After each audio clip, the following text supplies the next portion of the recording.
Guys তোমরা যারা আমার ভিডিওগুলো দেখো তারা কিন্তু মোটামুটি জানো যে আমার গিল্ড কিন্তু হয়ে গেছে 7 লেভেল। এখন গাইজ বড় কথা হলো যে আমার গিল্ড 7 লেভেলে আসার পরে আমি কিন্তু গিল্ড ওয়ার ম্যাচ একটাও খেলি নাই। আমার গিল্ডের কিছু কিছু প্লেয়ার আছে তারা কিন্তু প্রতি সপ্তাহে গিল্ড ওয়ার ম্যাচ খেলার চেষ্টা করছে।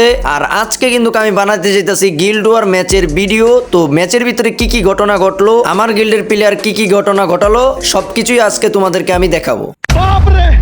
ঠিক আছে ভাই, ওকে।